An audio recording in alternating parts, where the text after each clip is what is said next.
Good evening and welcome to the April's meeting of the Florence County School District 5 Board of Trustees. If you would, stand with me for the pledge of allegiance.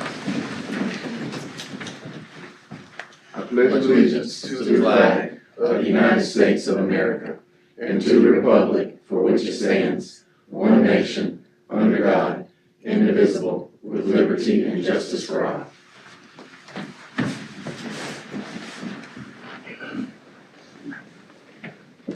In accordance with South Carolina Code of Laws 1976, Section 30-40-80E as amended, the following were notified of this meeting: SC Now, the Post and Carrier, WBTW, WMBF, WPDE-TV, and posted on our website at fsd5.org.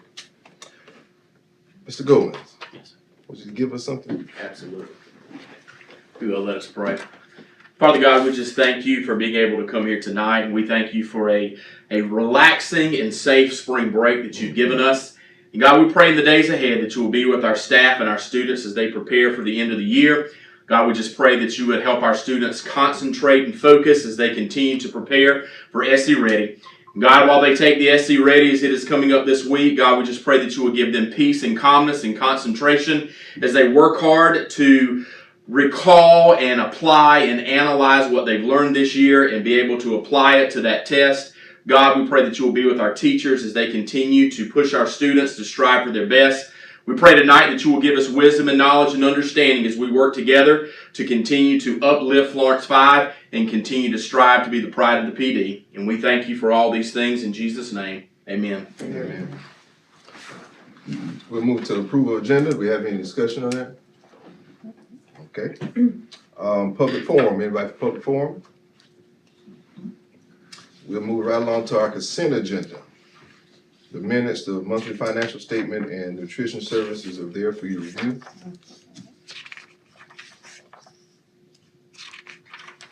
Any objections, any concerns? Okay. None being, we'll roll to our regular agenda with our superintendent's report. Ms. Bronson. Okay, we will begin with our academics. Mr. Goetz.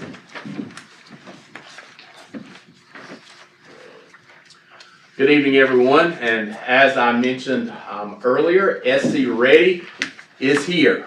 This week, at the end of this week, on May 1st, our students at JES and JMS will take the SC Ready writing portion for this school year, and then next week they will move to the ELA. Again, ELA this year will be 2 sections. Those 2 sections have to be back to back, and you have to take the first section before you take the second section. That's why it's important that we stress to our parents that our students are here on the day of testing, because if a student missed May 6th, they would have to make that up before they could take the second section. So it's again important, as we stress and send out information to our parents, that our students are here on the days that we have those tests scheduled. And then that next week, we will be doing SC Ready Math.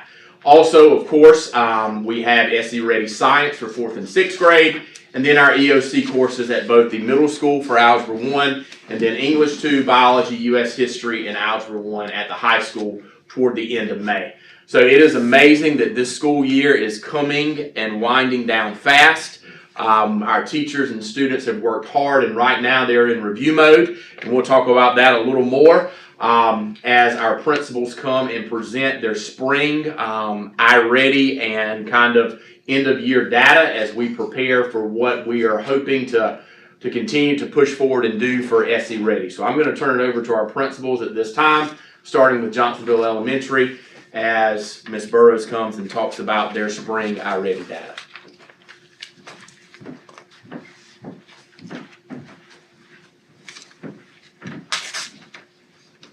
And I'm very excited to say that we had good scores. I'm even more excited to say that it's exciting to see what's going on in our classrooms. Today, I spent most of my day in 3rd grade and doing writing and walking around and just listening. And I mean, there's great things going on. If y'all get an opportunity to come visit us, please feel free. These are our scores for ELA. Now, iReady, I think, is a little bit more rigorous than the actual SC Ready. So this is really good because Tier 1, if you see for 3rd grade, we went from 26% to 53%. And then our tier 3, which would be our children who really need the most assistance, we went from 50% to 23%. So that was really great. And then in 4th grade, you'll see the same thing, 22% to 44%, and then 29 to 10%. So those MTSS things that we do, they have helped in our classroom, small group instruction, all of those things, and our interventionists have really helped. Okay, and this is where we hope we will be, or a little bit better. 3rd grade, our 3rd grade struggled for a long time. We've talked about our 3rd grade. They have 34% of children who are projected to be proficient on ELA, and then our 4th grade has 54% that's projected to be proficient on ELA. And usually that's a little bit higher when we get to SC Ready.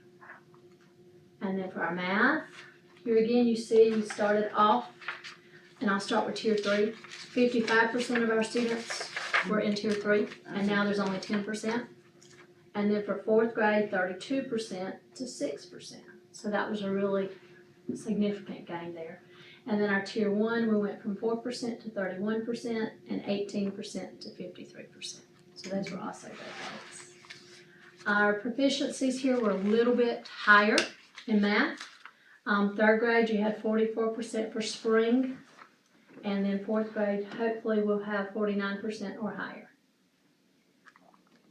Our next steps, we are currently pulling Bubble Kids. Miss Gasser's doing that on Thursday. We have some tutoring going on after school. Miss Phil still tutoring 3rd grade with some Bubble students and just trying to fill in those extra gaps that some of them are missing. Miss Perry, Miss Owens are also still working with individual children on their iReady needs and just on whatever they need. And then teachers are still doing their small group instruction and pulling children to their table and working with them. We walked around in classrooms today and helped. I did math today, and I don't like math, but I actually taught math today, which was it was measurement, so, it was something, but it made sense when he had somebody to explain it. So, we're pulling out all the stops. So if y'all have an extra hand, feel free to come on over. In our 2nd through 4th grade, we do have some students who are still working on tutoring after school. And just so you know what Bubble Kids are, those are the kids who are almost there and can go to the next level. So when they're talking about pulling the bubble, just making sure you knew what they were talking about. And we do have some that are on that cusp. They could go either way. So we're just trying to make sure they do. Do y'all have any questions for me? I do. Okay. In the ELA and math, in the proficiency, why was there a drop from winter to spring? From fall to winter it went up, and then from winter to spring it dropped. Right. Sometimes it can be the testing environments. I know 4th grade, one of our teachers wasn't there that day. It could be anything. But we're hoping to make sure that we are offering great incentives, that everybody will work their hardest on the actual SC Ready coming on. Yeah. Mr. Gold, do you have anything to add there? Sometimes with it also, the testing this year we did a little bit earlier than what we had done in the past. So they also had a growth monitoring check in between. And sometimes for some kids, the more you test them, it seems that you'll have that fluctuation, because we had some kids that dropped on their spring diagnostic that actually that growth monitoring between the winter and the spring was actually higher even in their spring diagnostic. So a lot of things, testing environment, also it could just be the amount of SC Ready overload, and that's something that I'm going to be honest, we've been looking at a lot lately because some of our kids do seem that they've been kind of burning out a little bit with that. And so we've been talking with the iReady specialists that have come to our school to make sure that we're not overdoing iReady. And that's something that we're going to be looking at, because that can also lead to that burnout, which could lead to some of that drop. One thing I do want to go back and hit, when you talk about Bubble Kids, if you notice here for 4th grade ELA, you had 44% in tier 1, but only a 34%, 3rd grade, you had a 53% tier 1 on grade level, but only 34% projected to be proficient. that is where you can have some bubble kids, and it depends on either way. And again, this is just a projection through iReady. So those kids could be going, and a lot of times iReady will project down more than project up because they don't want to give a false impression. So I really think that third grade ELA proficiency of 34% is really low compared to what we've seen where they're at on grade level. Also, the thing to remember about this year for ELA is that it's new standards. So the calibration of iReady isn't exactly there yet. It's going to be a year or two before those projections for the new ELA standards will be exactly where it needs to be. So we always look at the projections because we can look and see, okay, where are those bubble kids? Who do we need to focus on? But be mindful of when SE Ready comes out if those scores are a little bit higher or lower. Hopefully not lower, especially in this case, but I believe they'll be a little bit higher. Also, one thing that iReady does not do is it does not incorporate the writing portion because iReady we don't write in iReady. It's the reading part. So this is giving us more of a reading growth than the writing. And typically what we've seen in the past 3 years is our writing brings our scores up higher. So we're hoping to see that also. Just wanted to hit that on the bubble part. Looking at the middle school, just to kind of take a look at that data that I'll be presenting for Ms. Squires tonight. Seeing growth in most of our areas. If you look at 5th grade, 7th grade, and 8th grade reading, we saw a large growth from the fall to the spring. And then we saw a decline also from the tier 3 from fall to spring. So that's what we want to see. We want to see our tier 1 growing, our tier 2 falling. From there were some areas that we saw that we didn't have the growth that we wanted. And I'm going to talk about that a little bit more because there was an area to where the on grade level was low, but kind of the reverse of what we saw in 3rd grade to where on grade level was high, the projection was low. Here you'll see in 6th grade in a second that the on grade level was low, but the projection was about 20% higher. So that's where really this calibration, right now, we're not sure why that is what it is. And we've talked to iReady and kind of the reply that we got was we're still trying to calibrate that. So what we're doing is not just looking at as a whole, we're looking at every individual. So those kids that are on the bubble, that's above the bubble, we're still focusing on those because we don't want them to drop. And then we have a lot in 6th grade that are a point or two from being right at grade level. So we're wanting to push those bubble kids also because we want to see that projection, not the other number. And so these are our projections for ELA. What I've got here in the numbers beside the red, the blue, and the green is this is our projection for this year. Those other numbers are where those students were at last year on SE Ready. So we see some gaps that we've got to fill in. Again, one thing I want to point out is that we probably tested at least 2 weeks earlier this year than what we tested last year. So there were some standards in those 2 weeks that we didn't get covered that we would have gotten covered last year. So scores are a little bit lower. That I think has a small portion. It's not going to say that's the whole reason, but I do think that takes into account. But in your bottom 2 grade levels for 7th grade and 8th grade, the the iReady scores this year are above what they were last year, even 2 weeks later. So therefore, I'm really hoping that we'll continue to see the growth in 7th and 8th grade ELA because as you notice over here, what we're wanting to see, the state has set a goal that in the next 7 years, Yes. the next 7 30. years, 2030? Yeah, 2030. 2030. Yeah.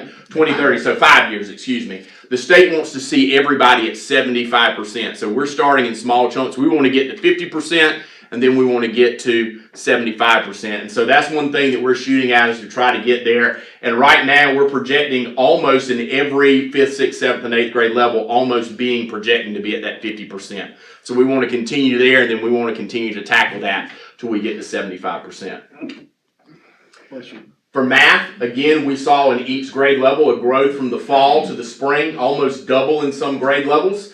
In almost every grade level, a double in the tier 1, and then a reduction of almost double in most of 10% in most, at least in the tier 3, dropping those down.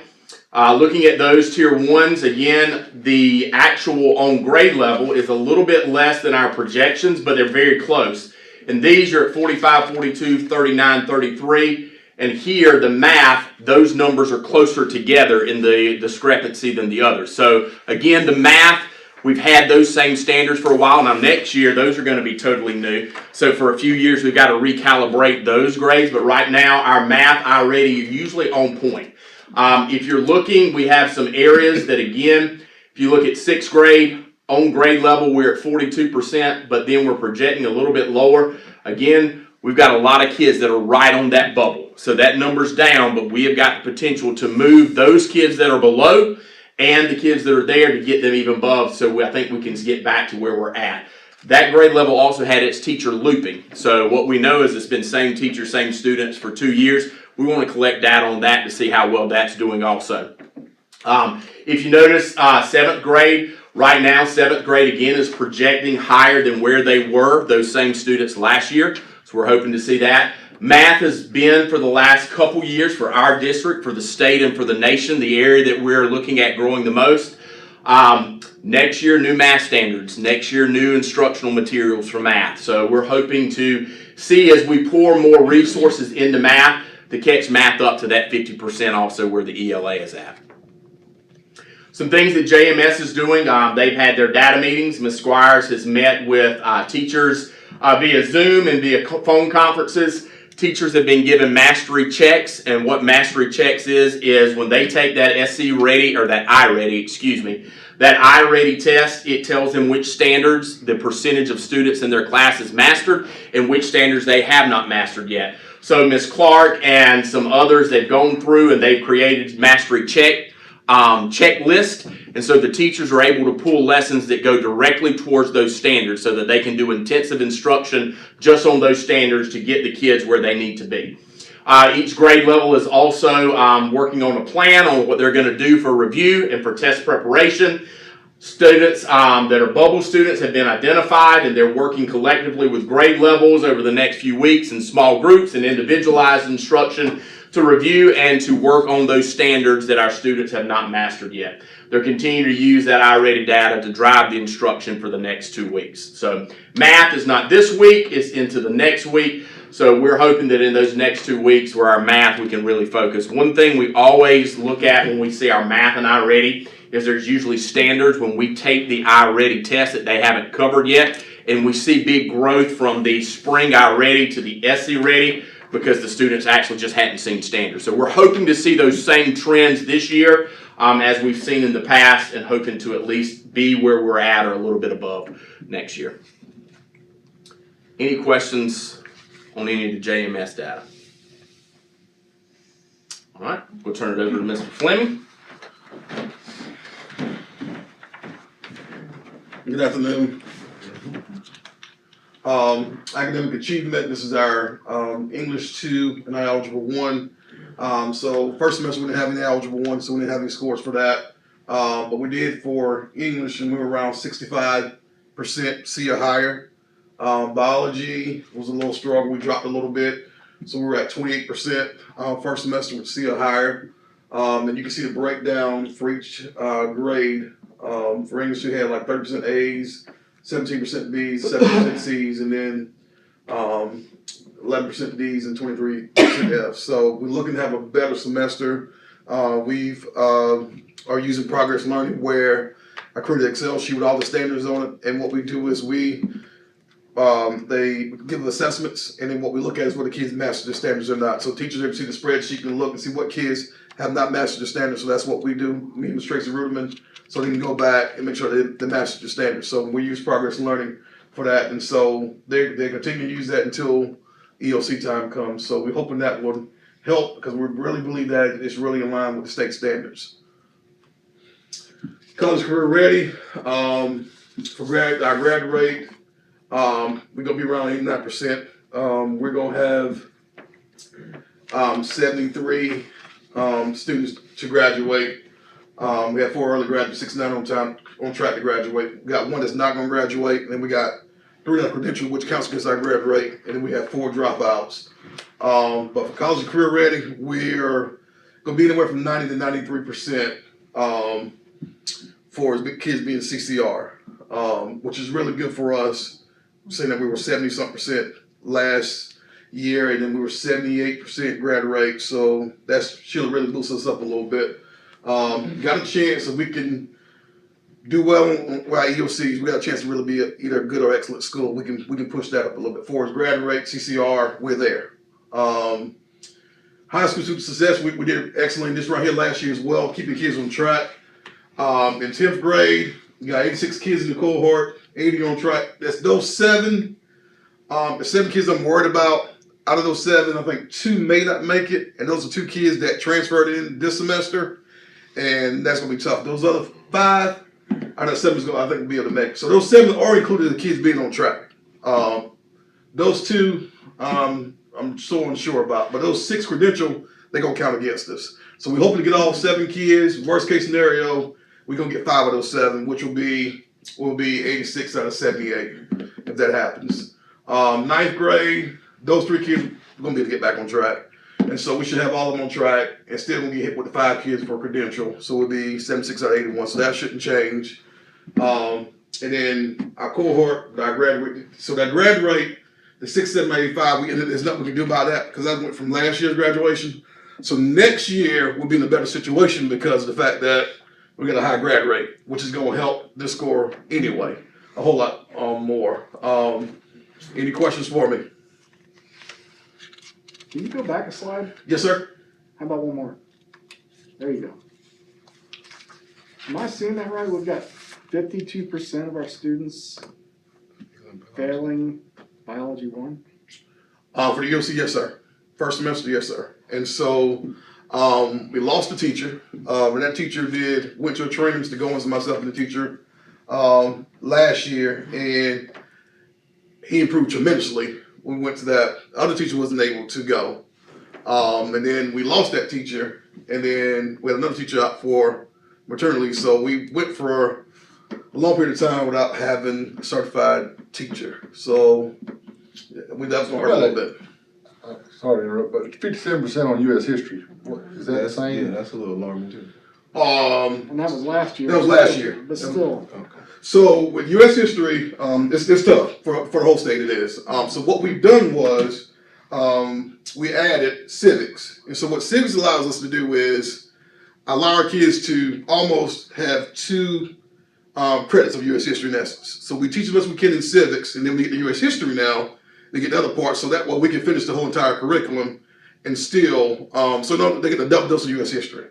So that's what's happening. Try to help this right here, along with progress learning. But I can tell you what, we had a really good semester this semester with U.S. history. So I'm hoping to have some good scores with U.S. history. We got 1 class, and so we're hoping that's going to help us. Now with biology and U.S. history, those combined is like 10 points on our report card. So they're 5 points apiece. And we have not done, for last couple of years, we got like 2 out of 10 points in that area there. So we're hoping to improve that. And we have with biology. Biology has improved because my first grade I think was around 19%. And so last year we got to 38%. So we're doing the right thing. It's going to take a little minute. And so hopefully the same thing with U.S. history. And one thing we also doing with U.S. history, we were one of the only districts around that was offering U.S. history in 10th grade. And so a lot of the other ones would not offer it until 11th grade. So we kind of created that civics for them to do in 10th grade and then take U.S. history in 11th grade, which is why we're going to have a smaller number of students taking U.S. history this year. And then next year you'll see that larger number of students taking U.S. history again. One reason that is because U.S. history also ties with English 3, because English 3 deals with a lot of the early colonial, British, and all that kind of stuff. So that kind of ties to where they can do some more interdisciplinary stuff. So some of the information that they're learning, they were hearing in U.S. history and hadn't seen it in a long, really probably since 3rd or 4th grade, whenever they had South Carolina U.S. history again. They saw some of it in 8th, so we were seeing that gap. So we're hoping 2, 1 maturity, 11th grader versus a 10th grader, but then 2 with that civics, and then the English 3 with some of the colonial writings and things that they read through that will help with the U.S. history there. So hopefully next year will be before we can really get a good look at what we're doing in U.S. history if it's working. Any other questions? Thank y'all. Appreciate it.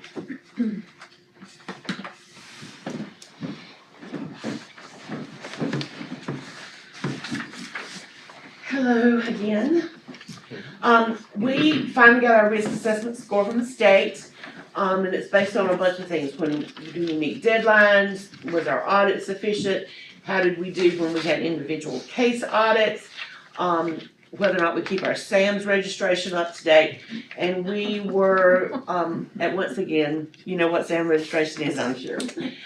We scored a 12, which is what we have been for quite a while. That is considered low risk. And it's, you know, that's what you want to shoot for, anything 18 or below. And we've been consistently at a 12 for quite some time, since they actually started doing this risk assessment. Okay, we need to do the first reading of the 25-26 general fund budget. This is based on the House Ways and Means. The Senate, for the most part, is in agreement with the majority of the items that are in this budget. But you're gonna notice one thing that's a little unusual is when we get to, that's the wrong way, when we get to the highlights of the budget for this year. The budget that we have this year is 13.5.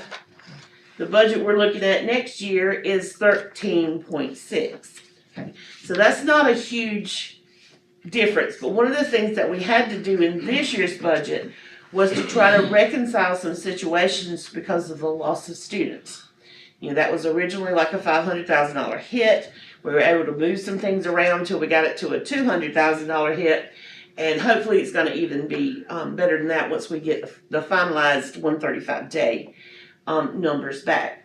So we had to make up for that in this budget, the loss of the students. So we tried to do that by when we had an employee who left, looking at where the numbers were less, the grade levels, every grade level was examined to see does this particular position need to be filled. You know, is the loss of students and the number of teachers, what's the student to teacher ratio? And they met with that quite a bit, did quite a few spreadsheets to come up with which ones we could and could not. The funding for next year, Tier 3 revenue, which is the money that we get from owner-occupied homes being taken off of the taxpayers, that is going to increase $83,000 next year. We have increased the rental revenue and the tuition line item for revenue, because those have been coming in at a higher rate than we've actually budgeted, but it's been consistent enough that I feel comfortable with going ahead and moving that anticipated revenue up. The decreased state budget, now the last page of the handout that I gave you shows that we're a positive $200-something thousand from last year's budget to this year's budget. But they changed the amount in this year's budget to reflect the amount that it was decreased to due to our enrollment. So if you plug the original amount in, we lost $327,000 just in the state funding. Now the property taxes, they have come in and we are looking at approximately $300,000 more and above schedule than what we have been through reassessment and through things that have been added. So we were able to make up a little bit of that difference there. A few things on the expenditure side, we are giving a step increase for all non-certified personnel, which is normal that we do every year. Right now, they're proposing for the teacher salary schedule that each cell or category is increased by $1,500, but they're doing away with bachelor plus 18. So they're only going to recognize bachelors, then go to master's plus 30, and doctorate. I think there wasn't overall in the state a lot of people in that category, because most people, once they get started, it's not long before they go ahead and finish and get a master's. Bus drivers will be given a 1% raise, but then again, they are considered state employees, and the state actually funds that. We did not replace 2 regular education positions. So when you're looking at that, you're looking at between fringe and benefits, and based upon how many years of experience they have, that can give you anywhere from $100,000 to $120,000. We have savings due to some retirees that left and actually retired, and their replacement that's coming in could cost considerably less. we have moved one teacher and one instructional assistant, and Ms. Prosser will probably handle and explain to you about this, but we requested a third, 4K classroom. So we were able to take one of our teachers and move it into 4K. So that freed up some funding for general fund there. And then we also transferred one instructional assistant to a Title I funding because it's going to create a new program at the elementary school, so it's not planning. Our areas of concern is the same thing that I brought to you before, is our enrollment. We've got to keep an eye on our enrollment. I do think that because our 4K numbers are already up, I do think we're fixing to hit that trend to where that's gonna self-correct itself. This is the printout that you have attached as well, but I just wanted to point out to you, when you look at this, it's saying 237,000, but it's actually only a difference in the budget from what we were cut of about $58,000. Right now, it's balanced. Hopefully we'll have more information from the Senate shortly, but there's not a whole lot of controversy going on between those entities at this time. How many kids do we have registered right now for 4K and 5K and the? We have 37 4Kers registered. We need 45 to have 3 classes, but last year at this time, we only had like 11. Yeah, well, So- my next question was, how many usually register right before the school year? Yeah, we only had like 11 4Kers at this time last year, and now we're up to 37. Knowing that there's still some who haven't registered. As long as we hit that 45, SERDEP will fund that third classroom. So we went ahead and requested it. We can always say, okay, we don't need it, but once the school year starts, you can't get it. So we went ahead and requested it. But I anticipate, based on trends before, that we'll have that 45. We usually get at least 10 to 15 within the first week of school. Well, that's kind of what I was thinking. And Yeah, some may be registered throughout the summer. By the way, is registration open yet? May 1st is the May anticipated. 1st was our anticipated date, however, we are making a few changes, I'm pushing that back to Monday. So that'll be Monday, May 5th, is our anticipated start of that. I'll address a little more of that here in a minute, I've got some positive things to report on. Okay, Mr. Carey? Thank you. Yeah, I had one question. Okay. Looking at our packet for the food service, we are in the red every month. Is that normal? Well, what happens is, because of the way the calendar is laid out, some months they still have the expense of paying the employees, the food costs and everything, but we don't have that many days that the kids actually had lunch served. Now, if you'll look at it, I'm trying to get my hands on it real quick.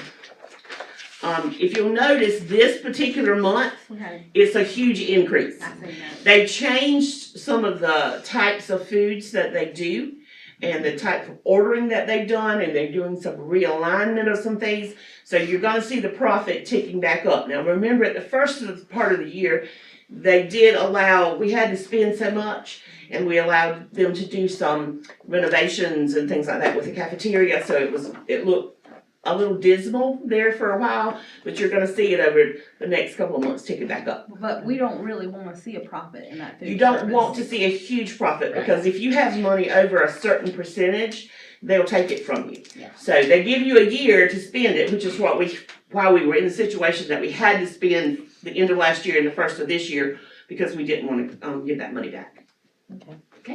Yeah, we've actually been in the positive the last 3 months, I think it is. Mr. Miller has made strides to reconfigure the menu as well as use some stock that we had to get those costs, to get our costs down so that the profit could come up. They've adjusted breakfast menus at the schools as well to make them more enticing for the kids to actually eat. So I think that trend will continue with the changes that he's made. All right, facilities and grounds update. Bids were due today for the JES HVAC project. We received one. It was somewhat disappointing. We will review it tomorrow and see where we go from there. Purchase orders have been cut for all of the painting that's going on at the elementary school, and the high school exterior gym. That should be getting started here in the next few weeks. JHS shop class students assisted with removing the shelving in the old library building, getting that ready to prep for lease. And construction on the gym is set to start June the 2nd. So, one thing I will tell you, we had some changes that had to be made to the HVAC bid due to equipment availability. Unfortunately, we're having to go back with barge units on a lot of the areas, and those have a 4 to 6 week lead time. So that's going to push my timeline out a little bit. But we will be okay to do the rest of the renovation in the gym. Painting, flooring, all of that will continue as good. Registration, you guys mentioned that earlier, and I don't have a slide for it, but we had a meeting right at the end of the day. Miss Libby Ellison has been assisting us with some Power School stuff, and she went through and she brings a different perspective that I haven't had, obviously, because I've never worked in the school office. She has, having to deal with registrations in the past. So what she did was she went through our registration forms. She identified things that needed to be changed. We've made those changes, and she also went through the website and identified that our instructions for parents on how to register really needed to be updated. So we met today, reviewed those as a team. We made a few changes with that. The instructions that we will have on the website for Monday will be a lot clearer. They align a lot better to what the registration looks like now. You can tell I made the ones that are on there now because they're not nearly as good as the ones we have. The big strides there, we have a meeting later this week with the secretaries in the schools to get their feedback on the changes that we made. So that's the reason why I'm kind of holding off on registration a little bit, because I want us to be as successful as possible with that. It will still give our parents roughly 2 months to register. I did tell them today my goal for next year is to kick it back 2 more weeks. I want us to be able to register a little bit earlier. Florence, one was leading the charge. They opened it up way early. I don't know that we need to go that far back, but I think, the more opportunity we can give, the better. What I would like to see is once we have that 4K, 5K registration early, to be able to leave that open just to try to get those 4K numbers and whatnot up. So that's kind of where we're hopefully going in the future with that. One thing I don't have on here, I'm waiting on feedback. I've reached back out to Geo Services about the track. I'm hoping that they will be here in the next week or so to do another assessment. I really feel like we should be ready to start at this point. So, that is all I have pending. Any questions from you guys? All right. Okay, thank you very much. Upcoming events, as you know, May is always packed. And I'm not gonna read all of them to you, but special note, we have our state track meet on May the 15th. That night, we also have our arts gala. We have our next board meeting on the 19th, which is earlier than normal due to Memorial Day. Also of note is the academic letterman banquet and the athletic banquet on the 20th and the 21st, and then class night on the 22nd. So every night that week there's something going on at Johnsonville High School.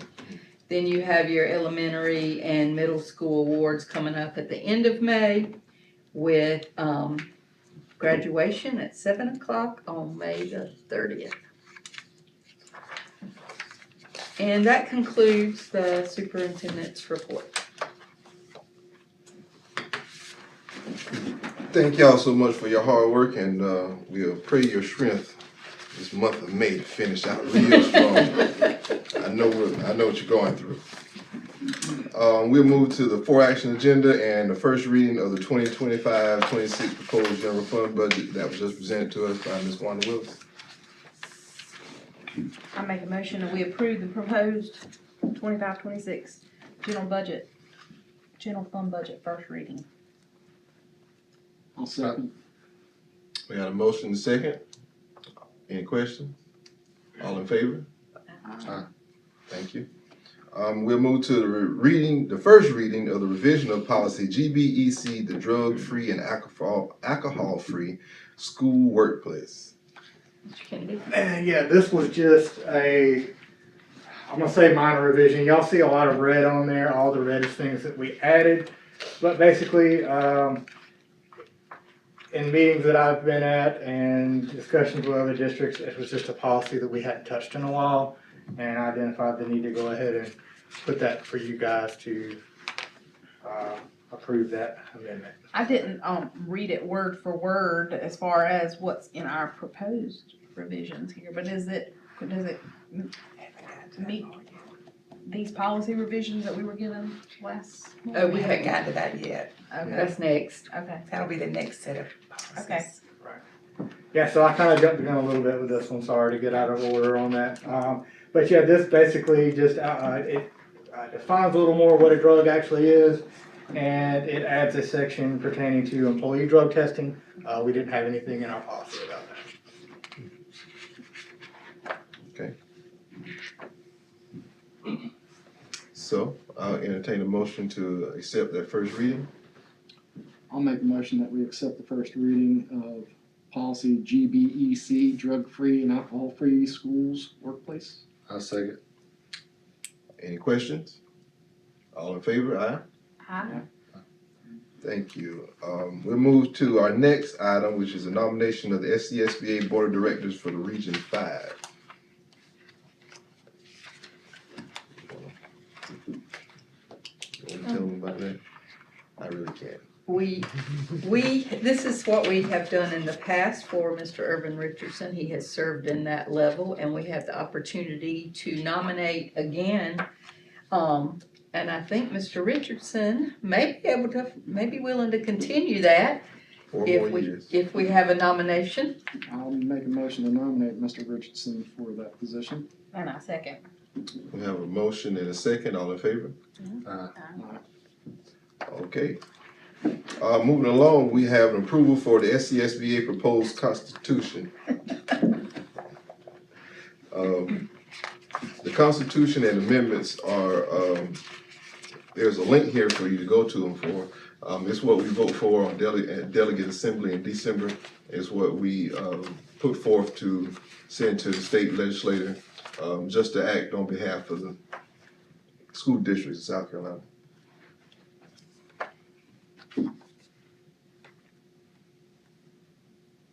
Any questions on that? If not, I'll entertain a motion for the approval of the proposed constitution amendment. I make a motion that we approve the proposed constitution amendments. Second. All in favor? Aye.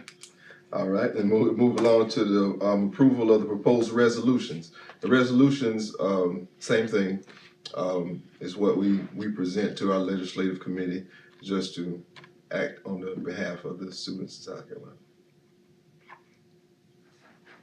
And they're all there for you to read. You can hit the link, it'll take you to them at your leisure. I make a motion we approve the SCSBA proposed resolution. Second. All in favor? Aye. Thank you. If nothing else, I'll entertain a motion to go into executive session. I'll make a motion to enter executive session. Second. All in favor? Aye. Thank you.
Okay, coming out of executive session, I'll entertain a motion coming out of executive session. I make a motion, we exit executive session. Second. All in favor?